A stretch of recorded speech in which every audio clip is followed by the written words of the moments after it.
Olá a todos, sejam bem-vindos a mais um módulo do treinamento sobre ergonomia e NR17. O meu nome é Sérgio Monteiro, sou fisioterapeuta do trabalho e ergonomista e estou aqui representando a EHS Consultoria. Hoje nós iremos falar no nosso módulo 5 sobre a organização do trabalho. É o último item que a NR17 trata, né, antes de entrar nos seus anexos 1 e 2. Então, nós iremos discutir o que seria a organização do trabalho e a sua influência na ergonomia e na saúde e segurança dos trabalhadores. Então, para iniciar a nossa conversa, eu trouxe o conceito de organização do trabalho. A organização do trabalho, ela vai influenciar primeiramente no planejamento, na execução e na avaliação. Então, dentro de uma empresa, nós vamos ter a gerência e os trabalhadores. Geralmente, em tempos atuais, nós temos essa divisão. Nós vamos ver no processo histórico mais à frente como isso foi se dando, mas, basicamente, a organização do trabalho ela vai planejar as ações dentro da empresa, a execução em si, quem vai fazer, como vai ser feito e vai avaliar todo o resultado desse processo. Então, para resumir, a organização do trabalho é ela que prescreve as normas, né? Quem vai fazer, como que vai ser feito, quando e com que equipamentos, instrumentos, com qual qualidade, em que tempo, qual ritmo também, o que vai ser feito, em que quantidade e qual prazo. Então é muito comum nós percebemos no ambiente empresarial, no ambiente das organizações, aquela divisão clássica da gerência, diretoria, os trabalhadores do conhecimento e os trabalhadores do chão de fábrica. Então, para tudo isso, para essa organização ter um bom funcionamento, é necessário que haja a prescrição dessas normas. Quando a gente entra numa empresa, a gente recebe aquele treinamento na admissão, é justamente para a gente poder se inteirar do funcionamento da empresa, quais que são essas normas, quais os setores existentes, a história da empresa como um todo, para podermos exercer as nossas funções da melhor maneira possível. E aí, nos próximos slides, nós vamos ver como que isso se deu através da história. Quem toca violino, eu não sei se vocês, algum de vocês toca violino, eu não toco. Eu acho o som, né, como acho que todo ser humano é um dos instrumentos com som mais bonito que existe, né? Então eu trouxe aqui, quem conhece violino, toca, sabe, dos violinos produzidos por esse luthier, o Antonio Stradivari. Então eles são conhecidos como os violinos Stradivarius. É uma curiosidade, né? Esses violinos foram produzidos nessa época por esse luthier e até hoje, né, é considerado o violino com som mais bonito do mundo. Os violinos que ele produziu, até hoje ninguém nunca conseguiu reproduzir o som desses violinos. Então, por que eu trouxe todo esse contexto para vocês? Nessa época, né, no século XVII, ali mais ou menos, a produção de bens, né, e serviços era feita de uma forma mais o que? Artesanal. Então, você tinha a figura do artesão, ele tinha o conhecimento, o planejamento do produto que ele ia fazer e era ele quem executava, era ele quem fazia esse produto e no final era ele quem avaliava também, né? O controle de qualidade era feito por esse mesmo trabalhador. Então vamos lá.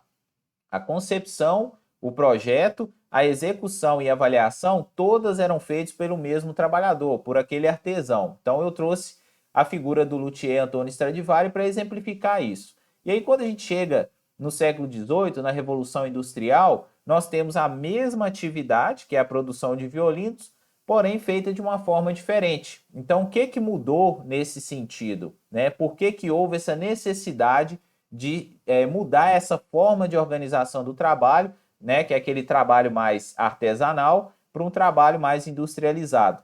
Né? O mundo ele foi passando por mudanças, a Revolução Industrial no século XVIII, pós-guerra, necessidade de reconstrução rápida ali das cidades atingidas, principalmente na Europa. Então isso levou a um aumento da demanda de mão de obra, inclusive na época, mulheres, crianças, não existia essa coisa de trabalho infantil igual é hoje. Então estava todo mundo precisando de emprego e esse pessoal às vezes era submetido a certas situações, né? Muitas vezes desgastantes de trabalho, jornadas extensas, muito adoecimento. Então, esse foi um contexto bem rápido dessa introdução aí da industrialização no século XVIII. Então nós estamos vendo a mesma atividade, que é a produção de violinos, porém feita de uma forma diferente. Então as principais diferenças que nós podemos ver aqui, primeiro, é a produção em massa. Então aqui eu tinha um luthier, uma pessoa que geralmente era ela quem era responsável por todo o processo de fabricação, e a gente pode perceber que no caso aqui do Antonio Stradivari, por que os violinos dele são tão valiosos? Porque são poucos, né? São poucos os violinos que ele produziu, a sua produção não foi tão grande, e esses violinos são únicos, né? Então hoje um violino desse, quando vai para leilão, são milhares, milhões de dólares que vale um violino Stradivarius. E no caso aqui na Revolução Industrial, nós temos a linha de montagem, que foi introduzida aí por Henry Ford, né, que foi o criador da marca de automóveis Ford. Nós vamos ver sobre ele um pouco mais à frente. Então nós temos essa introdução da linha de montagem, a produção em massa, e nesse caso aqui do século XVIII, né, dessa produção aí de violinos por todos esses trabalhadores, vocês acham que esses trabalhadores foram eles que projetaram o violino? Ou foi uma pessoa acima deles que projetou, depois passou por outra pessoa que fez ali, né, o fornecedor ali das peças, e depois os trabalhadores ficavam na linha de montagem somente montando esse equipamento? Então, provavelmente, foi esse o caso, né? Então, esses trabalhadores do chão de fábrica, eles só executavam, eles não planejavam nem avaliavam aquele produto ou aquele bem que estava sendo manufaturado. E aí, trazendo um pouco do histórico, eu citei sobre Henry Ford, né? Eu acredito que vocês já tenham ouvido falar. Ele foi o criador da marca de automóveis Ford. Um documentário recente aí sobre a história dele, né? Mostra que antigamente, né, o pessoal usava cavalos, charretes ali nas ruas, e isso os cavalos deixavam muita sujeira, né? E eles passavam na rua e tal, aquele cheiro e tudo mais. E aí o Henry Ford, vendo aquilo, ele falou: não, deve ter uma forma de eu criar alguma máquina que dispensa o uso dos cavalos e, consequentemente, aquele mau cheiro que fica nas ruas e tudo, ele vai desaparecer, né? As condições sanitárias vão melhorar. Então, isso que motivou ele a criar essa marca tão famosa aí que a gente conhece até hoje.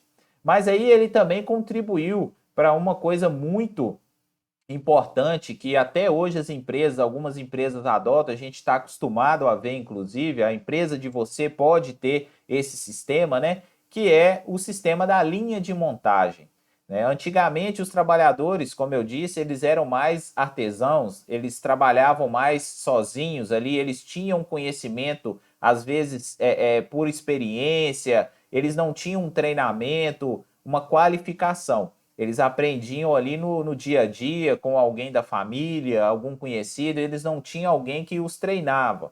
Então, primeiramente, antes de Ford, né, nós vamos falar um pouco de Frederick Taylor, né? Então, o Taylor, o que ele fez? Ele vendo toda essa, vamos falar entre aspas, desorganização e querendo organizar a questão da produção e organização do trabalho, ele criou o método que ele chama de organização científica do trabalho. O que seria isso?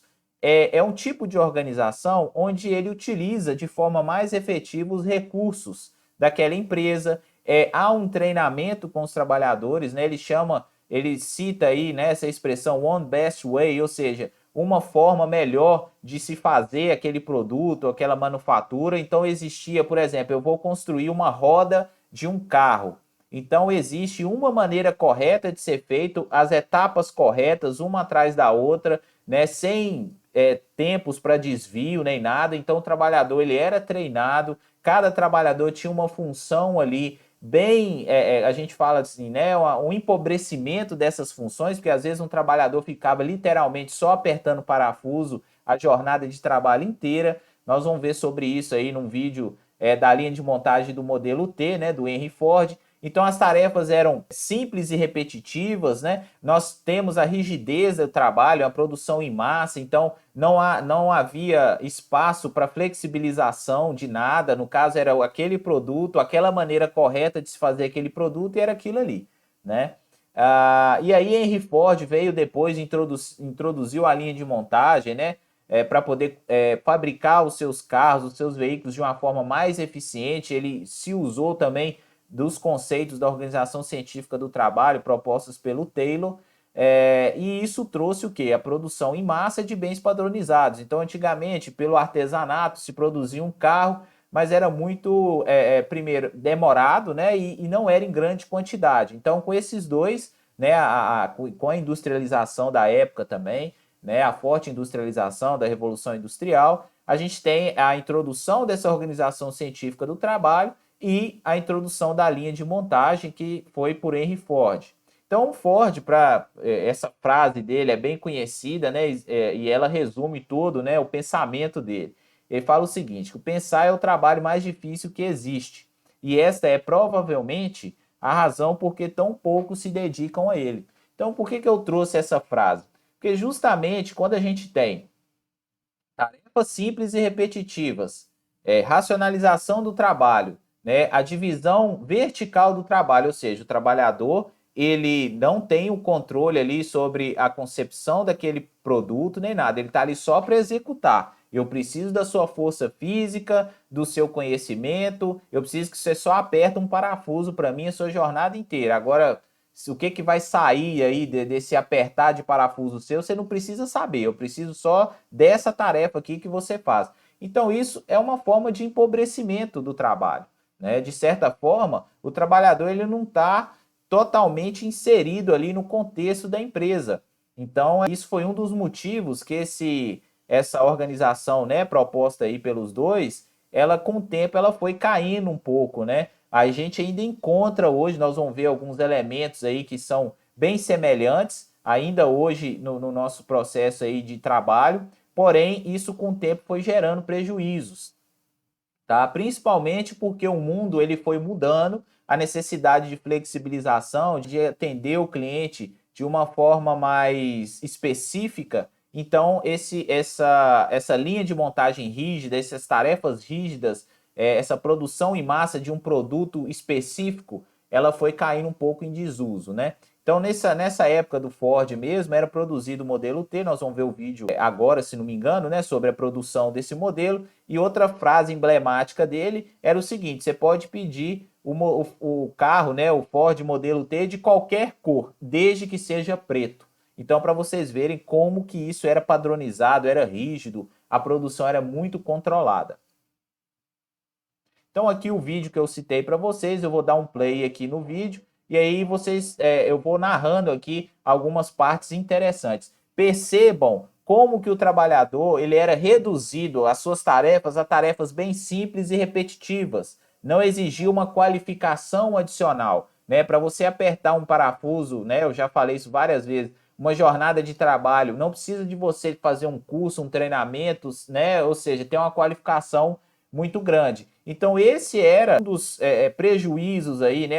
Dos pontos negativos tanto do Taylorismo quanto do Fordismo, né? A gente vai ver a linha de montagem, os trabalhadores tendo que correr contra o tempo, o ritmo, né, desses trabalhadores era ditado pela linha de montagem, pela esteira. A gente vê isso hoje também, né? Em certos casos aí nos frigoríficos, onde o trabalhador tem que se moldar ao ritmo da esteira. Tem um documentário chama Carne e Osso, que é muito interessante ver, né? Uma trabalhadora, ela até cita, né, que ela tinha que vencer a esteira. Então, nós vamos ver isso nesse vídeo aí. Então, percebam a quantidade de trabalhadores, como eu disse, mulheres, homens, se bobear, né? Até crianças também faziam parte ali para as tarefas mais finas, né? As mãozinhas menores delas eram utilizadas, principalmente na indústria da tecelagem. Percebam a linha de montagem, né, do Ford modelo T. Então, o Ford ele detinha todo o processo, né, toda a matéria-prima necessária, ele queria controlar, ter o controle de tudo. Então, vejam como o trabalhador se molda ao veículo, né?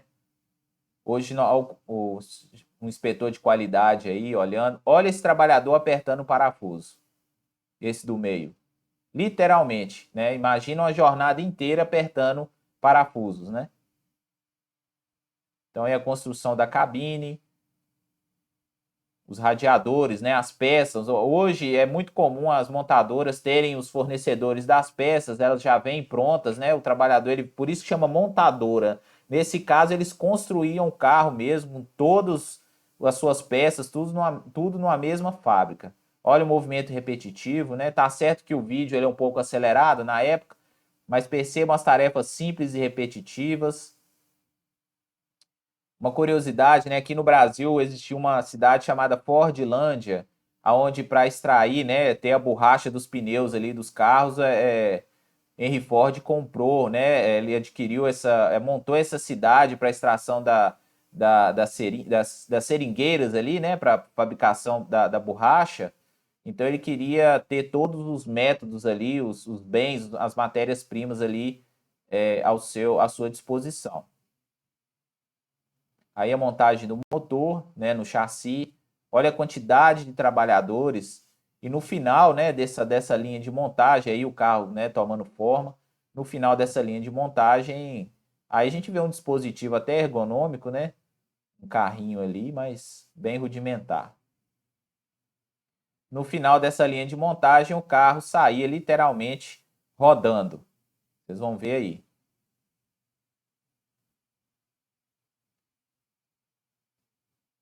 Isso é uma era, né, anterior aí à questão do maquinário mais, como se diz, né? O maquinário, você vê aqueles robôs soldadores e tudo, a microeletrônica, então essa é uma era anterior a isso, né? Aí o carro sai da linha de montagem já andando, ó, literalmente. Então, esse era o vídeo que exemplifica, né, tudo isso que eu falei para vocês. Então, para resumir, antigamente nós tínhamos o trabalhador, que ele era o responsável pela concepção, avaliação e execução. Lembram lá do Antônio Stradivari, na época do artesanato. E aí, quando chegou no século XVIII, Revolução Industrial, a entrada da Organização Científica do Trabalho, a adoção da linha de montagem, né, por Henry Ford, e aí nós passamos a ter o quê? A divisão vertical do trabalho, onde eu tenho ali, primeiramente, uma gerência sênior, que ela é responsável pela concepção e avaliação, assim como a gerência média também, né? Concepção e avaliação. Eu tenho ali os trabalhadores do conhecimento, aí entrariam, né, os engenheiros, engenheiros de produção, né, aqueles trabalhadores mais especializados que estão ali na empresa, o engenheiro químico, por aí vai. E aí, lá no chão de fábrica, eu tenho os funcionários da produção e serviços, que são eles que vão fazer a execução. Então, percebam a diferença aí de um para outro, né? O grande problema hoje, né, a grande maioria das empresas atualmente, elas se pautam por esse tipo de divisão, a divisão vertical do trabalho. Nós vamos ver alguns exemplos de algumas empresas que adotam a divisão horizontal, mas são assim, uma coisa que foge um pouco do padrão usual. O grande problema é justamente a comunicação entre esses setores, né, quando se trata da divisão vertical. Então, quando eu tenho uma comunicação ineficaz ou uma comunicação que ela é utilizada para fins de produção, para fins de informe sobre produção ou alguma mudança na normativa, né, nas normativas de execução ali daquele trabalho, e ela não é utilizada, por exemplo, para discutir sobre melhorias ergonômicas, melhorias de saúde e segurança, então eu começo a ter problemas. Nós vamos ver aí sobre isso. Uma figurinha que exemplifica muito bem isso, né? A divisão vertical do trabalho, a gente tem ali a figura do gerente, do diretor, e aí lá no topo ali, né, do passarinho, na esquerda, e aí, por exemplo, chega o técnico de segurança do trabalho e fala para o gerente, ô gerente, nós estamos precisando investir aqui em EPIs, né? Os nossos trabalhadores estão trabalhando aqui sem o EPI adequado e tudo, a gente ainda não sofreu uma fiscalização, mas pode dar um problema e tudo mais. Se a visão desse gerente ela é voltada somente para a produção, ou seja, não, fulano, vamos continuar, tá dando certo aí, ninguém se machucou ainda, vamos continuar aí, não tem problema não, né? Ou vão esperar vir uma fiscalização, ou seja, se a visão dele for essa, o que vai acontecer? Vai afetar todo mundo aí embaixo, né? Então, toda a cadeia abaixo dele, quem é gestor, gerente, preposto, esse treinamento é muito importante, porque vocês também são responsáveis pela saúde e segurança dos seus subordinados. Então, uma decisão mal tomada, ela gera impacto em toda a cadeia logo abaixo, né? Tenham plena consciência disso. Aí ao lado também uma brincadeira, né? A gente vê isso muito em empresas aí de saneamento básico, o coitado do Zé lá dentro do buraco trabalhando e ali por fora ali eu tenho gerente de recursos humanos, gerente de marketing, né? Gerente de logística, gerente de comunicação, ou seja, são aqueles trabalhadores do conhecimento que eu falei da pirâmide. E o Zé representa os trabalhadores da execução, né? Do chão de fábrica. Né? Então foi uma analogia aí, uma brincadeira que eu trouxe para vocês. Porém, quando nós buscamos lá atrás sobre quando Taylor lança, né, o seu livro, Os Princípios da Administração Científica, lembram que Taylor era aquele que pregava que existia uma maneira correta de se fazer o trabalho. Então, naquela época, em 1948, nos Princípios da Administração Científica, né, que foi o livro de Taylor, o que ele falava? Ele tem a frase no capítulo 1, a primeira frase do capítulo 1 desse livro é a seguinte: o principal objetivo da administração deve ser assegurar o máximo de prosperidade ao patrão e, ao mesmo tempo, o máximo de prosperidade ao empregado. Então, mesmo com toda essa rigidez que era proposta, né, Taylor, ele dava também a questão da prosperidade ao empregado. Né? O empregado ele tinha que colher também os frutos daquele trabalho duro, né? Não só o patrão. Aí eu faço a pergunta para vocês: será que hoje é assim? Né? Mesmo com o desenvolvimento de novas tecnologias, a microeletrônica, a mecatrônica, né? Muito se fala em indústria 4.0. Será que hoje nós temos esse cenário, né? A prosperidade tanto para o patrão quanto para o empregado? A gente sabe que não é fácil empreender, principalmente no Brasil, porém um conceito que eu fico muito triste às vezes, né? E que às vezes eu já até em campo, né, em medições e quando eu visito as empresas, é aquele conceito da saúde e segurança do trabalho, a própria ergonomia, né, as leis que protegem o trabalhador, elas chegam a atrapalhar, né, o investimento, chegam a atrapalhar ali essa prosperidade ali, principalmente da diretoria.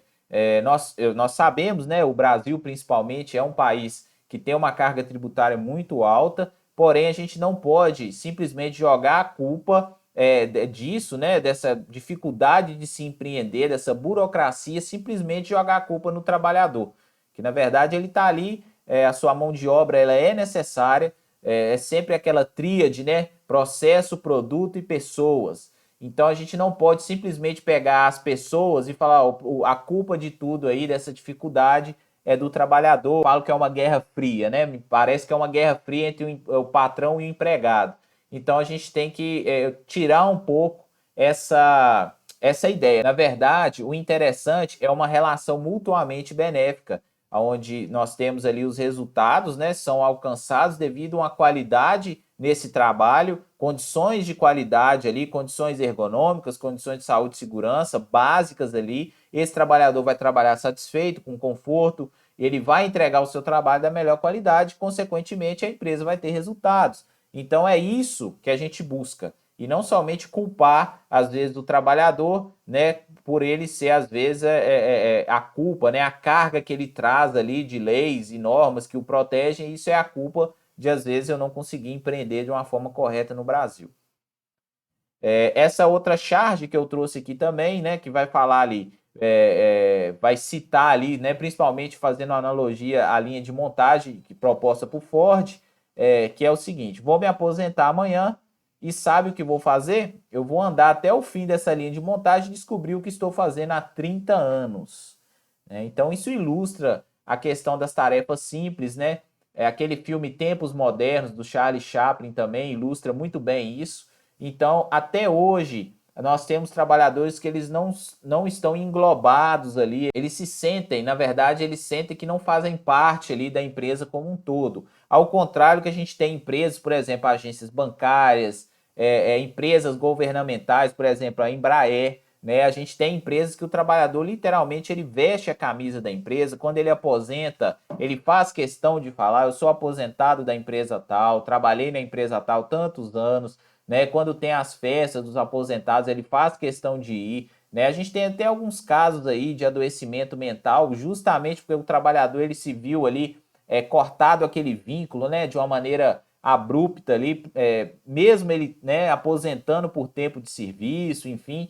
e aí ele sente falta daquele ambiente de trabalho. Então, acontece nesses casos, porque às vezes são empresas que elas trouxeram para ele, né, uma satisfação pessoal, a satisfação financeira, permitiu ali que os seus familiares, eles, principalmente os filhos, pudessem ali galgar uma universidade, né? Enfim, todo esse papel social do trabalho. Então, o trabalhador ele tem o prazer de falar aquilo, né? A gente, não sei se vocês já viram também o Chefe Oculto, né? Aquele quadro que passava no Fantástico, eu não sei se passa ainda. Então, a gente vê claramente que o chefe, quem está lá na diretoria, ele está preocupado ali em fazer a empresa andar, mas muitas vezes ele não sabe o que acontece no chão de fábrica, justamente porque ele coloca pessoas ali, os prepostos, os gerentes, os chefes de turma, para poder levar para ele isso. Eles são representantes dos trabalhadores. Então, se esses gerentes, esses prepostos, eles não levam em consideração aspectos de saúde e segurança do trabalho, né? Aqui a gente está falando de ergonomia, por exemplo. Então, para ele lá em cima, para o diretorzão, tá tudo ok, né? Ou seja, o importante é produzir e tudo. Mas aí naquele quadro mesmo do Fantástico, nós vimos várias situações, até simples de serem resolvidas, trabalhadores que tinham amor até pela máquina que eles manuseavam, que eles manipulavam ali dentro da empresa. Então a gente vê muito esse sentimento de pertencimento. Ao passo que tem empresas que o trabalhador, né, assim, ele trabalha ali um mês, 2 meses, já quer sair, já quer entrar, né, na justiça contra a empresa, né? São empresas, às vezes, que não têm uma cultura de saúde e segurança do trabalho, enfim, né? Então nós temos dos dois lados aí. Então, nós vimos as formas de organização do trabalho lá no século XVIII. E hoje? Será que hoje mudou? Melhorou alguma coisa em termos de organização do trabalho? Sim, né? O mundo foi mudando, a necessidade, né, de mudanças aí nos processos, nos produtos, nos mercados e padrões de consumo, ela é evidente, né? Hoje, antigamente, você ia comprar um carro, era aquele modelo que estava ali à disposição, você escolhia. Um exemplo é o Ford modelo T, né? Como eu citei aquela frase de Ford, né? Do carro ser preto. Hoje não, hoje você escolhe a cor do carro, a cor do banco, a cor da costura do banco. Você escolhe se você quer com a iluminação de dentro vermelha, azul, enfim. O carro é todo personalizado. Então isso exige o quê? Uma flexibilidade desses processos. Então a palavra é flexibilidade. Não sei se vocês lembram nos módulos iniciais do nosso treinamento, eu sempre digo, né, a ergonomia, quanto mais flexível for esse trabalho, esse posto de trabalho, né, essa organização do trabalho é melhor. Quanto mais você permitir que o trabalhador ele possa utilizar-se, né, de posturas em pé, sentado, né, ele possa andar também, enfim, ele possa escolher uma forma que ele faça o trabalho ali, desde que seja segura e tudo, é melhor do que você engessar aquilo, né? Então a mesma coisa aconteceu na organização do trabalho. Então, isso trouxe inovação tecnológica, comercial e organizacional, novas formas de fornecimento de serviços, né? Nós estamos vendo uma revolução aí na questão de transportes, né? O Uber, agora, se não me engano, tem empresas de ônibus também, tipo o Uber também, que você pede por aplicativo. Daqui a pouco tem de helicópteros, né? Se já não existe, enfim. Nós estamos tendo uma revolução na questão dos aplicativos aí, de como a gente consegue ali esses serviços, né? Um exemplo também, claro, é o iFood.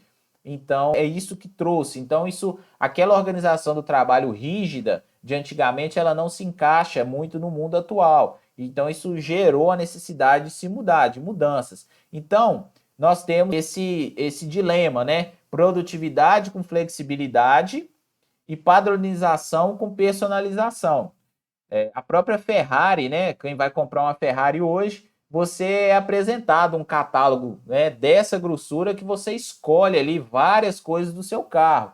Então, nenhum carro, hoje, praticamente nenhum carro é igual ao outro. Antigamente você ainda tinha uma padronização, hoje não. Né? Você vai comprar um veículo aí, você vê que as características foram feitas para o dono ali, né, que escolheu aquele veículo.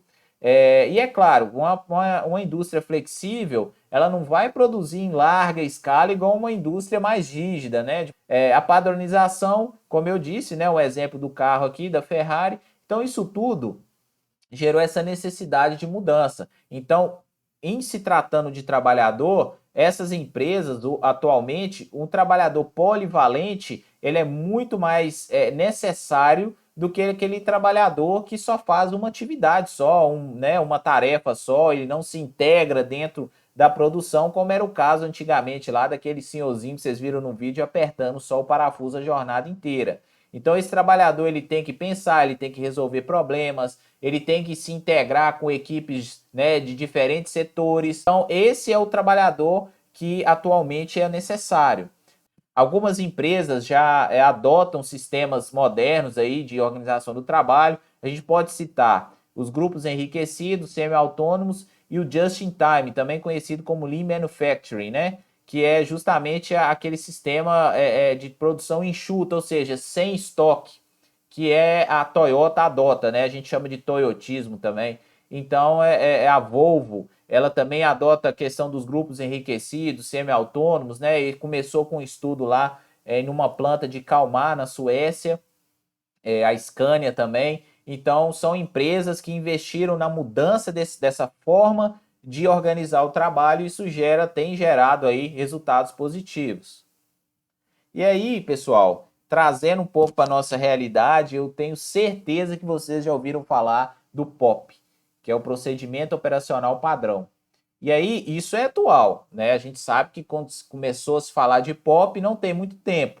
E aí, quando eu fiz uma busca na internet para ver o que seria o POP, né? Primeiro site lá do Google, e aí eu trouxe para vocês. Ó, o POP nada mais é do que um documento que estabelece de forma minuciosa os detalhes de um processo, elencando aspectos como sequência de procedimentos, materiais, cuidados, responsáveis por cada etapa e quaisquer outras informações relevantes para que a tarefa seja realizada dentro do padrão de qualidade esperado.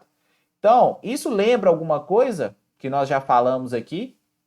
Isso lembra, às vezes, né, o aspecto da organização científica do trabalho proposto por Taylor, por Ford, né? Nós já vimos isso antes. Ah, Sérgio, o POP é ruim? Não. Desde que ele leve em conta as variabilidades do trabalho. E aí, o que seriam essas variabilidades? Imagina uma varredora de rua, que no início lá o chefe de turma dela falou, olha, amanhã se prepare que nós vamos varrer a avenida, por exemplo, a Avenida Paulista do número tal ao número tal. E aí chega no dia, né, eram 10 pessoas na turma, e aí chega no dia, 2 faltam, porque às vezes o ônibus atrasou, né? Chega no dia, começa uma ventania muito forte, e aí, ou seja, aquele resultado esperado, ele não vai ser cumprido. Então, isso é uma variabilidade. Então, nós temos variabilidades diferentes, né? Então, temos aquela variabilidade incidental, que é causada por um incidente, por exemplo, o motorista de ônibus, ele se vê ali, né? Às vezes esperando por causa de um acidente na estrada, então não vai conseguir cumprir aquele horário que está ali, né? Pretendido. Temos a variabilidade normal, uma indústria de chocolates aí, ela, quando chega na época da Páscoa, ela vai aumentar a sua produção, então isso já é esperado. Então, o POP, ele é interessante, porém ele tem que levar em conta essas variabilidades. Se for um POP rígido, nós estamos voltando lá atrás, na Revolução, lá no início do século XX, com aqueles conceitos ali de Taylor e Ford, né? Então, não é muito interessante. Eles foram importantes na história? Foram, né? Fizeram a diferença, melhoraram ali os conceitos, né? A produção? Sim, porém, hoje, né, com os avanços, a gente já vê que há outras maneiras melhores de se organizar o trabalho, tá? Então eu trago essa pergunta. O POP, ele é flexível? Há flexibilidade dentro do POP? Tá? Então é uma estratégia que é usada hoje, porém ela remete um pouco, em alguns casos, ela remete àqueles conceitos bem antigos ali do início ali do século XX. E aí? E o ergonomista? O que ele tem a ver com isso tudo, né? Eu, como ergonomista, eu vou numa empresa, por exemplo, do lado esquerdo aí, um motoboy. Essa foto fui eu que tirei. Eu estava parado no sinal e aí eu li essa frase, né, atrás da mochila do motoboy e me chamou muita atenção e, é claro, eu tirei a foto, né? Que é o seguinte, está escrito bem assim, não é pressa nem loucura, é o franguinho perdendo a temperatura. Então vocês imaginam, eu como ergonomista de uma empresa dessa, uma das primeiras coisas que eu ia solicitar era que tirasse essa frase, tá? Essa frase, ela pode induzir, na verdade, você tem uma justificativa de uma pessoa que trabalha em cima de uma moto, às vezes negligenciar uma lei de trânsito, né? Quem sabe até ultrapassar os limites de velocidade de uma via, porque o franguinho não pode perder a temperatura. Então isso fica, né, a parte subjetiva ali do trabalhador, a gente tem que levar em conta. Às vezes é uma frase que lá o dono da empresa falou, que legal, rimou, nós vamos colocar isso aqui, papapá. Só que isso pode gerar, na verdade, influenciar o trabalhador a, às vezes, negligenciar ou descumprir algumas regras de trânsito, né? E isso pode gerar o quê? Um acidente. A gente sabe que acidente de moto, as lesões não são pequenas. Dependendo do acidente, tem trabalhadores que vêm a óbito, né? Isso aí todo mundo sabe. Essa figura aí ao lado direito também fui eu que tirei, tá? Eu estava prestando uma consultoria e aí eu vi essa frase aí, né? Esse cartaz aí, também a mesma indicação, a mesma recomendação, né? Era um telemarketing, né? Que você tinha ali o telemarketing ativo de venda de produtos e aí você tinha esse cartaz, né? Velocidade máxima na recuperação, no caso aí, né? Tinha a venda e tinha a recuperação de crédito também. E aí tá lá, acelere e seja um campeão, ou seja, induzindo ali a acelerar o ritmo de trabalho. A gente sabe que o telemarketing aí tem inclusive um anexo da NR17, o anexo 2, que ele é exclusivo do operador de teleatendimento, telemarketing, e ele proíbe esse tipo de coisa, né? Antigamente a gente tinha aí, não sei se vocês já alguém que esteja assistindo esse treinamento já passou por isso, já ficou sabendo, nos telemarketings, quando uma equipe não batia a meta, tinha que usar roupa de palhaço, nariz de palhaço, enfim, tinha aquela coisa toda, isso foi proibido, né? Isso não pode mais. Então, isso vem de onde? Né? De onde vem essa frase? De onde vem esse cartaz? Da organização do trabalho. Então, como ergonomista, nós vamos olhar isso. Alguns fatores, riscos que induzem o aumento desse ritmo de trabalho pelo trabalhador. Tá? Ou seja, a linha, ou a velocidade da linha de montagem que está incompatível com esse trabalhador, ele tem que acelerar o seu ritmo, muitas vezes ali fazer movimentos repetitivos, isso gera adoecimento. Então o ergonomista ele vai identificar isso e ele vai bater na porta lá do gerente, do chefe de turma. Aqui, ó, a gente precisa melhorar isso aqui, tá certo? Então são duas situações aqui para exemplificar a atuação do ergonomista quando se trata de riscos que vêm da organização do trabalho. Esse estudo, tá, de João Cândido de Oliveira, né, de 2003, eu gosto muito dele. O título é Segurança e Saúde no Trabalho, uma questão mal compreendida. Foi publicado em 2003. Me chamou muita atenção porque o que depende para um sucesso ou insucesso de um programa de saúde e segurança do trabalho nas empresas, né, aqui no Brasil? Como eu disse no início, né, a gente tocou naquela questão ali do trabalhador, que é difícil empreender no Brasil, que é cheio de norma e tudo. Porém, quando a gente traz para a saúde e segurança do trabalho, nós temos três aspectos principais que vão ditar se esses programas, incluindo o de ergonomia, ele vai surtir um efeito positivo ou negativo dentro da empresa. Quais são esses aspectos? O primeiro deles é o cultural, que inclusive esse artigo ele frisa muito, né? No caso, ele frisa mais o aspecto cultural. Então, o que é? É a forma como as partes interessadas, né? O trabalhador, os empregadores, os profissionais do ramo, incluindo aí os engenheiros de segurança, os ergonomistas, né? Enfim, os técnicos de segurança, e o governo vislumbram e abordam a questão.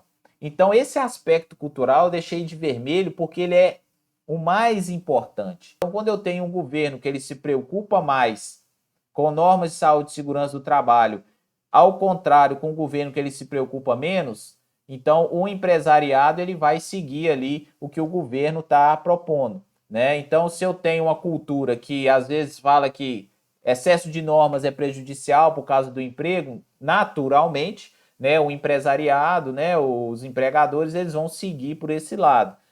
Ao contrário, se eu tenho um governo que ele insiste ali, que ele fala, não, as normas de saúde e segurança, elas são necessárias, elas protegem vidas, nós temos que reforçar isso e dar oportunidade, né, desse empregador seguir essas normas e ao mesmo tempo ele prosperar, aí sim, né? Aí esse é o caminho. Então tem esse aspecto cultural envolvido, tá? E mais importante são a diretoria, os gerentes, o pessoal ali da gerência sênior. Se esse pessoal não engajar com a questão de saúde e segurança do trabalho, muito provavelmente nós vamos ter programas, né, que são legalistas, a empresa investe ali para ter um PPRA, um PCMSO, né, um programa de saúde e segurança do trabalho, porque a legislação exige, e não para fazer a diferença na saúde e na qualidade de vida no trabalho. O segundo aspecto aí é sobre os conteúdos técnicos ou ferramentas utilizadas na identificação e controle dos riscos de trabalho. Então, está intimamente ligado esse segundo aspecto aí com a capacidade técnica de profissionais do ramo, no meu caso, ergonomista, de identificar esses riscos, né? Quais ferramentas eu vou utilizar, quais os meios técnicos para identificar e controlar esses riscos no trabalho. Então, se eu às vezes contrato um profissional que não tem muita experiência, né, aquele laudo Ctrl+C, Ctrl+V que a gente conhece, né, aqueles programas cartoriais, né, que só servem para colocar debaixo da gaveta quando a fiscalização vier. Então, esse tipo de abordagem ela é errada, né? Ela também ela pode gerar o insucesso dos programas de saúde e segurança do trabalho. E aí, o último aspecto são os ligados aos resultados. Quais os resultados que isso gerou para a empresa? Então, se eu tive uma empresa que teve alto índice de afastamento, inclusive a empresa ela perde dinheiro, né? Ela paga mais impostos se ela tem mais afastamento no trabalho, né?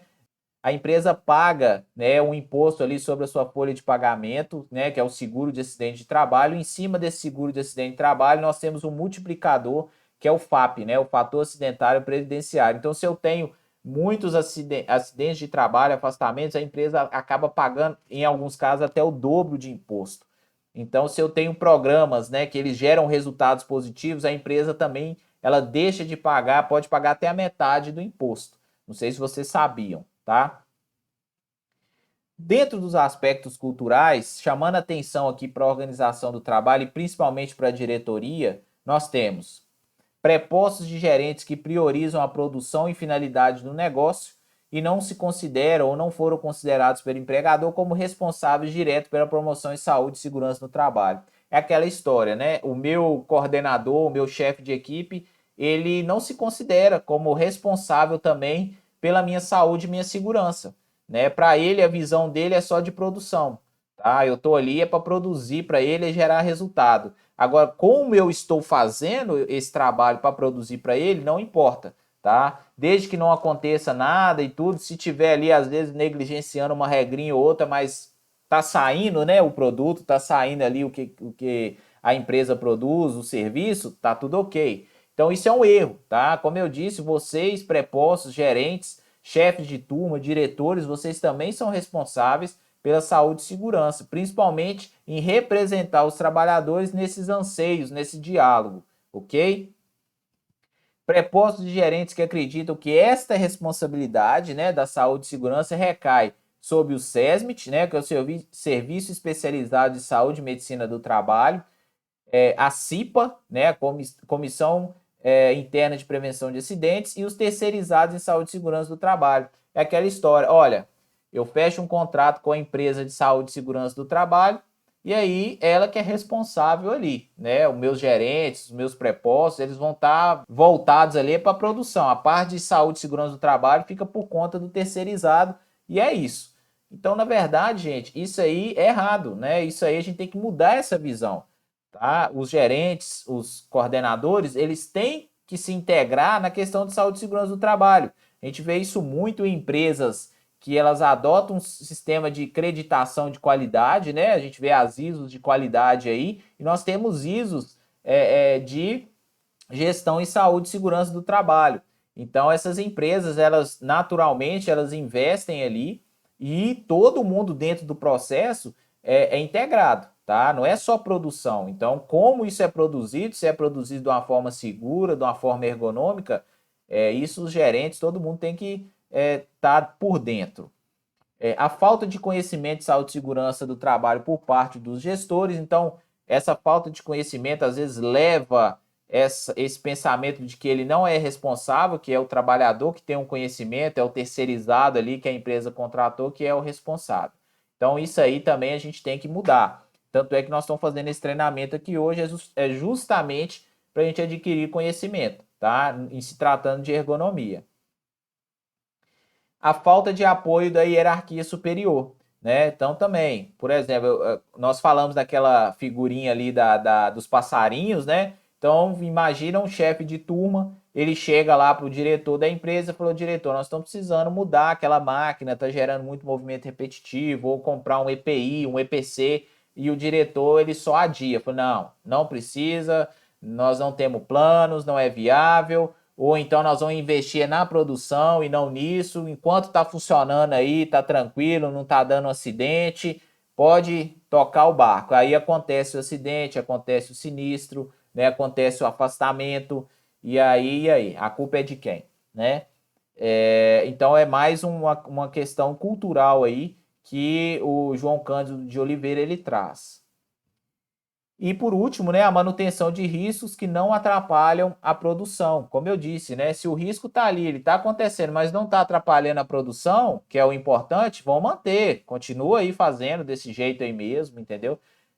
Eu cito um exemplo aqui de um rapaz que eu atendi no meu serviço e ele tinha sofrido um acidente com esmagamento da mão, né? Ele trabalhava numa padaria, 18 anos, e aí na hora de limpar o cilindro ali da máquina, né, de fazer a massa, ele tirou todas as proteções, né?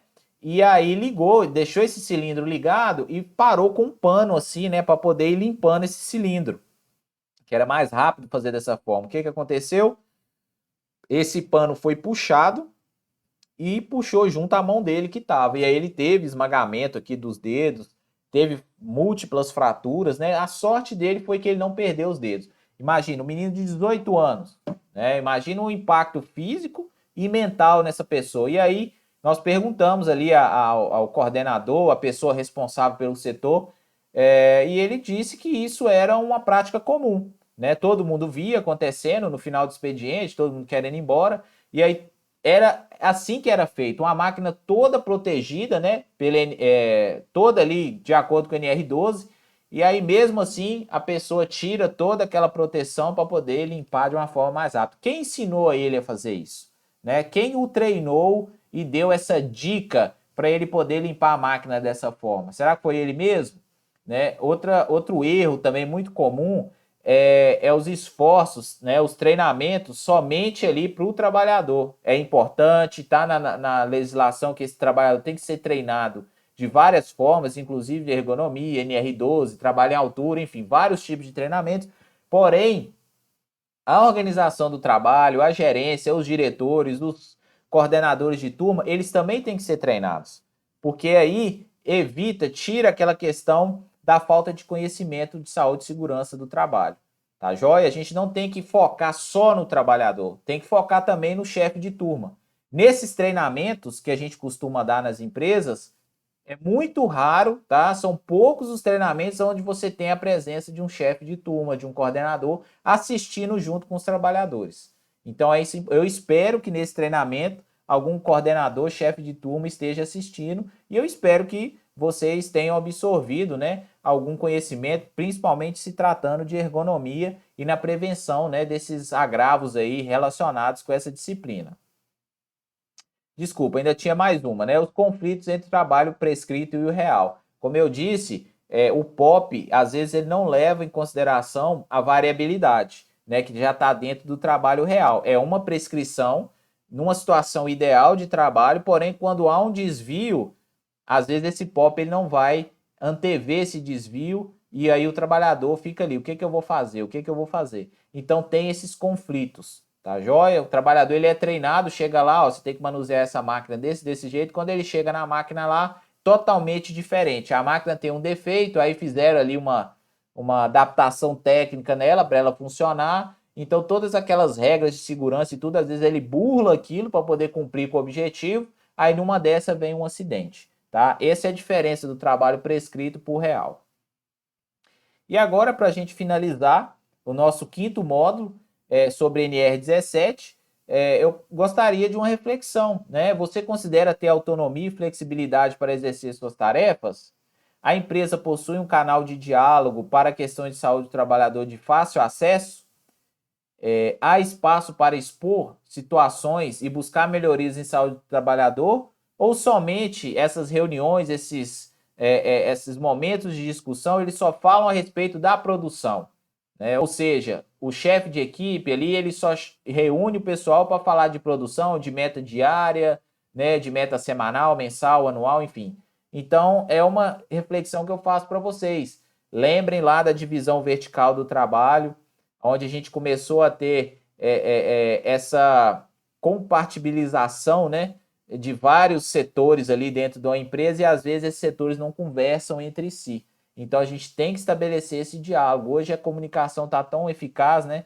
Então seria essa reflexão que eu queria trazer para vocês, tá? Então, muito obrigado mais uma vez por assistirem. Com esse quinto módulo, nós finalizamos a norma NR17 de uma forma ali mais abrangente. E qualquer dúvida, mais uma vez, entre em contato com a EHS Consultoria e eu terei o prazer de ajudá-los a sanar, ok? Um grande abraço e até a próxima.